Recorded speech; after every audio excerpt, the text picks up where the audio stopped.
قرآن مجید کی آیت ہے، اس کی تفسیر میں مفسرین نے یہ روایت نقل کی ہے۔ آیت ہے فَلَا وَرَبِّكَ لَا يُؤْمِنُونَ حَتَّى يُحَكِّمُوكَ فِيمَا شَجَرَ بَيْنَهُمْ۔ ایک منافق اور ایک یہودی کی آپس میں لڑائی ہوئی، فیصلے کے لیے آگے حضور کی بارگاہ میں۔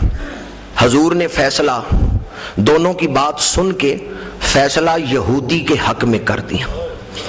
بارگاہ نبوت سے باہر نکلے تو یہودی خوش تھا کہ میرا حق تھا، میرے حق میں فیصلہ ہو گیا، اور حیران تھا کہ یہ جو مسلمان نما شخص ہے، اس کے نبی نے حق کا فیصلہ میرے حق میں دے دیا، اور یہ نہیں دیکھا کہ جو بظاہر کلمہ پڑھنے والا ہے وہ ان کا نام لے رہے ہیں۔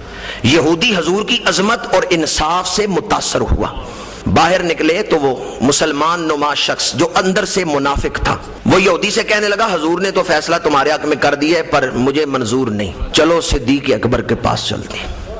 حضرت صدیق اکبر کے پاس آ گئے، فیصلہ کروایا۔ حضرت صدیق اکبر کو نہیں بتایا کہ حضور کے پاس سے بھی ہو کے آئے، پر حضرت صدیق اکبر نے بھی فیصلہ اس یہودی کے حق میں کر دیا۔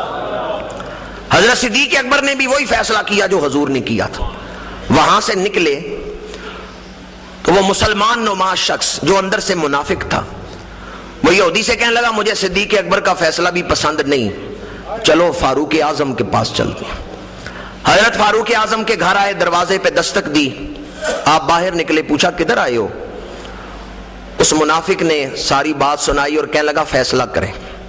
یہ نہیں بتایا حضور کے پاس اور حضرت صدیق اکبر کے پاس ہو کے آئے، بات سنائی اور کہنے لگا فیصلہ کریں۔ حضرت فاروق اعظم سوچنے لگے ابھی فیصلہ نہیں کیا کہ وہ یہودی بول پڑا، کہنے لگا فیصلہ کرنے سے پہلے عمر یہ سن لینا کہ ہم حضور کے پاس سے ہو کے آئے اور حضور نے فیصلہ میرے حق میں کیا ہے، پھر یار غار کے پاس بھی گئے ہیں، انہوں نے بھی فیصلہ میرے حق میں کیا، پر اس شخص کو دونوں کا فیصلہ قبول نہیں، اس لیے تمہارے پاس لے آیا۔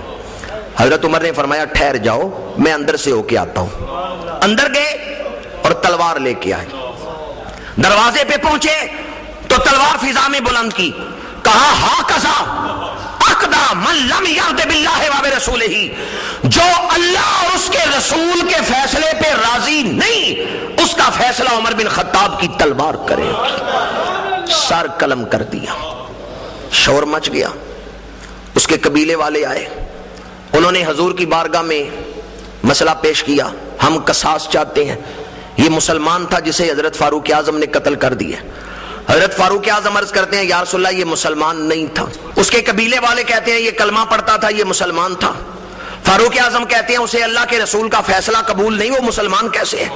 یہ بحث ہو رہی ہے، ابھی حضور نے فیصلہ نہیں سنایا کہ اللہ تعالیٰ نے جبریل امین کے ذریعے آسمانوں سے فیصلہ نازل فرما دیا، فلا وربک لا یؤمنون حتی یحکموک فیما شجر بینہم، فلا وربک، اور قسم ہے آپ کے رب کی جسے آپ کا فیصلہ قبول نہیں وہ مومن نہیں ہو سکتا۔ فلا وربک لا یؤمنون حتی یحکموک فیما شجر بینہم، جب تک اپنے معاملات میں اے رسول آپ کا فیصلہ قبول نہیں کرتے یہ لوگ مسلمان نہیں ہو سکتے۔ حضرت فاروق اعظم کے حق میں یہ آیت مبارکہ نازل ہوئی۔